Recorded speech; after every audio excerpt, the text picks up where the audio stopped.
Hi everybody, Adam here. Welcome back to our Lego room. In today's video, we're taking a look at the progress of lighting the Main Street area in our Lego city.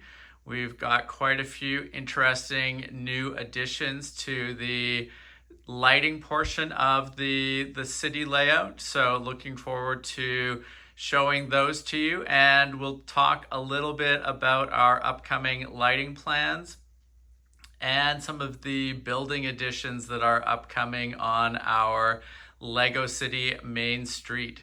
So let's dive in and take a closer look. Now, the first thing that you'll probably notice here is we've got a lot more lights added to the main street of the city, especially lampposts. What I've been doing is going through and trying to place, sort of temporarily all the different lighting products that I currently have, whether it be for the roads or for buildings, and, start to get a good idea of what's missing, what's working well, where I might need to pick up some different products or do something differently to get the end result that I want. And as part of that, I'm leaving all the wiring exposed at the moment. You will, when I turn the lights on in a moment, you'll see the room lights on in a moment. You'll see the wiring on the roads there and through the city.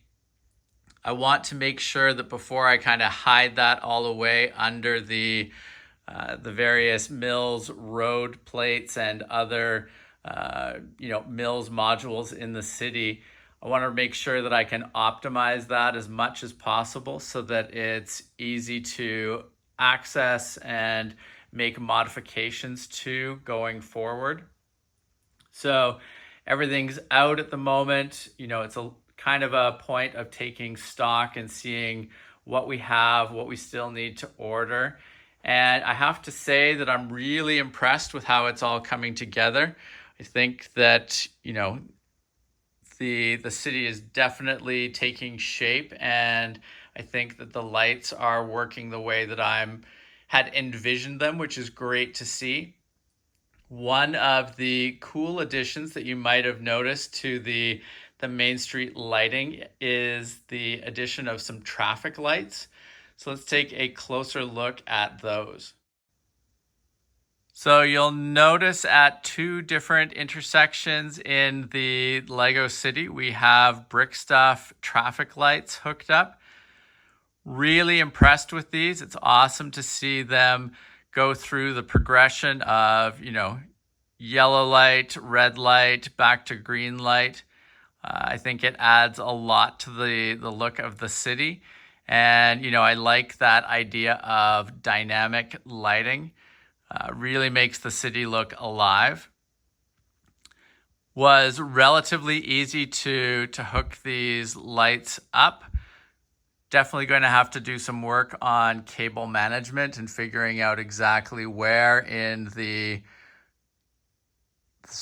road modules we will hide those cables away, but definitely, worth the investment in picking up the lights and getting them into the city here because, it's definitely a foundational part of what you would expect in a city.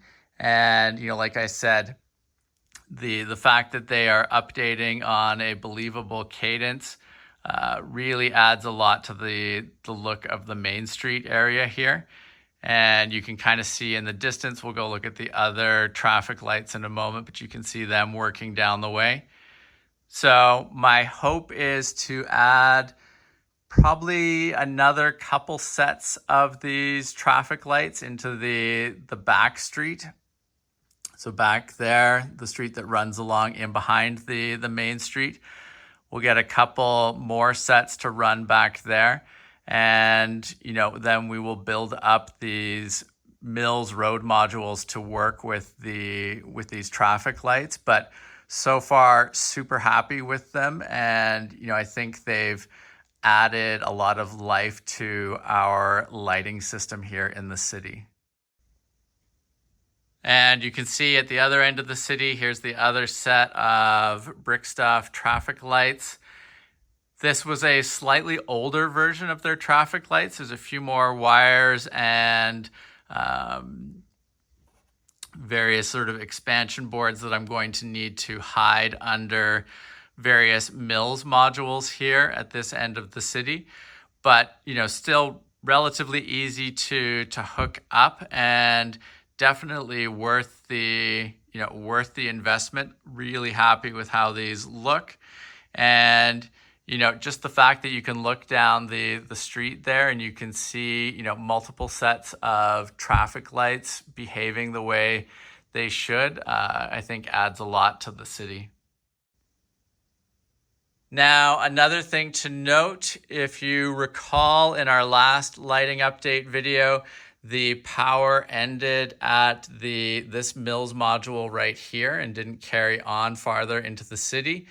With the addition of some more of the magnetic couplers to go between the Mills modules, we've now got power for the bank, and that power carries across into what is going to be the base for the shopping center. You can see it back there. We're going to put that over onto its Mills module. So the Emporium will go here, and then you can see the power continues on into the Lego store. And as I mentioned in one of my recent videos, I want to make sure that the building that goes on this side of the Lego store is not too tall, because I want to be able to see that light coming out of the side window there of the Lego store. So we've got the bowling alley and the diner, Bricklink designer program sets. I'm not sure which one it's going to be yet, but we will put one of them here because I think that I think it'll work out well in terms of, not hiding that window. And, I think they'll be obviously a great addition to the city. They were going to be added to the city anyways. It was just a matter of where. And I think because of their height, they could work well at this point in the city here. So looking forward to adding those in. But, as I said, the magnetic couplers have allowed us to continue extending the power down to this end of the city for the buildings, which is great. The next step, I'm not sure. I think the magnetic couplers could be a big advantage down here on the main road. Not entirely sure yet whether I want to commit to the magnetic couplers between each road module. But I think it could be a great way to eliminate some of this cable, just the sheer volume of cables that we have running from module to module on the roads, which could help us tidy the wires up. But I definitely want to start working on the second layer of the city here, the road and the buildings in behind the main street. So magnetic couplers are going to play a big part of that as well, to get everything easily wired together. So there'll be trade-offs. We'll have to see, prioritize which areas we want to have the magnetic couplers in initially. But, they're super effective. Really happy with, the installation process and just how much flexibility they give us in terms of, easily pushing power through the entire city, and, the ease with which we can move our modular buildings around when they've got this system in place. Now, the current power setup for running all of these lights, I've got the road part of the layout powered off of this battery pack here. So this is a brick stuff battery pack, and that is powering all of the road lights. I imagine we will keep all the traffic lights and the lampposts on this road area powered off of one power source. And then the modular side of that road is all powered off of this battery pack here, USB battery pack. So again, with a brick stuff adapter cable here. So, there's two sets of power currently running down the road. Not entirely sure, if we're going to hit the maximum for, one of these areas. My guess is that we can't power them together, so the buildings and the road, off of one power source, because I think that we're going to, in the near future, rapidly, as we start to add in more building lights. So you'll see currently not every building has all of the floors lit up. We're making progress on that front, but I have not lit up, for example, the bank yet. And, we've got the top floor of the police station. So I think as all of the modular slots fill in on this main street and we get the interior lights all set up, we're going to hit or approach the maximum number of lights for one power source on this main stretch of the city here, or at least be close enough that it can't support the road on that power source at the same time. So my initial thinking is, we'll have a power source for the road, we'll have a power source for this row of modulars, and then repeat on the next set here. We'll have another power source for this road and a power source for the modulars that are in behind on the back row. So that ends up being 4 power sources. Ends up being a lot. If I can connect some of those together and minimize, I will. But, I want to make sure that, given the high volume of lights that we're likely looking at here, that we've got everything powered appropriately. The big trick with that will be, as we fill all of this in, we're going to need to come up with a good plan for where these power sources are going to live.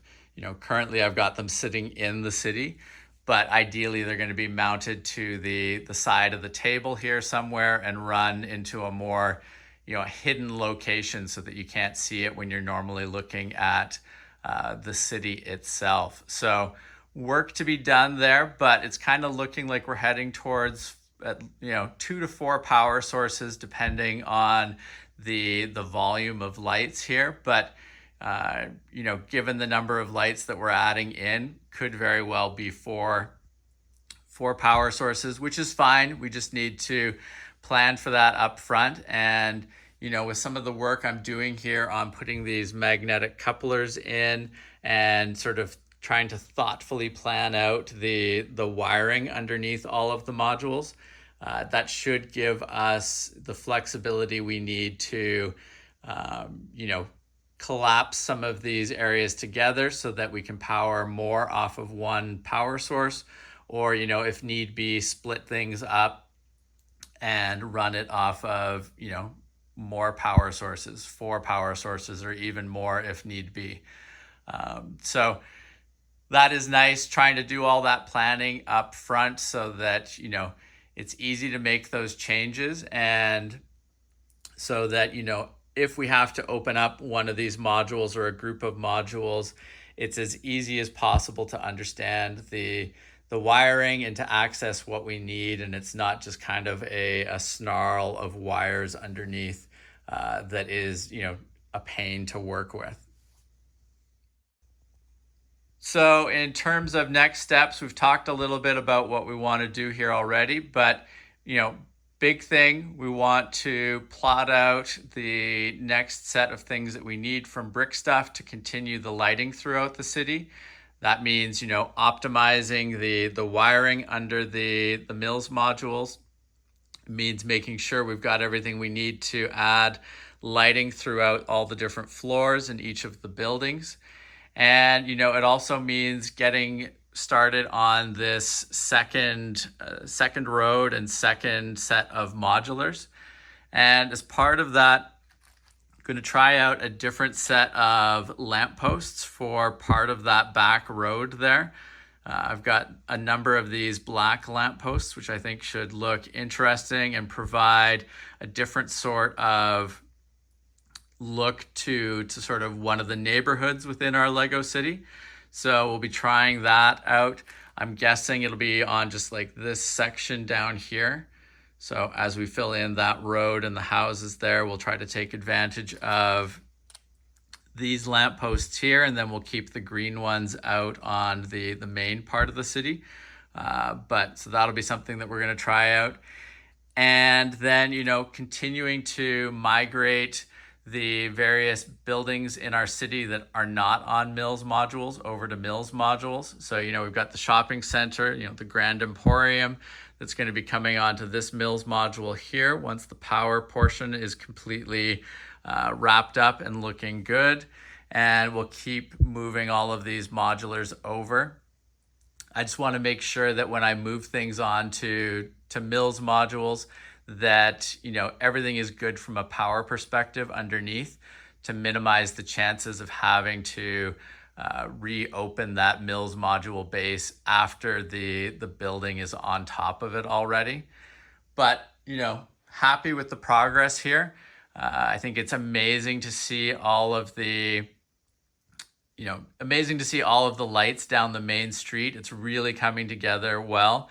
And, these magnetic couplers, like I mentioned, I talk about them a lot, but they are making it so much easier to plug in from, modular to modular and have the power run throughout the city.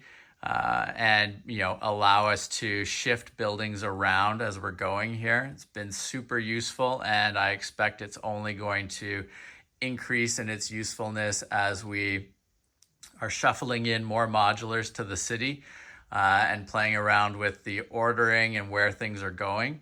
But also as we continue with the wiring, anything that we can do to minimize, sort of extra bits of wiring is going to be super helpful. So thank you for joining us for this look at our Lego City lighting progress. If you have not subscribed to the channel, please make sure to do so that you don't miss out on any of our upcoming videos. And thank you very much for watching. We will see you again soon. Take care. Bye.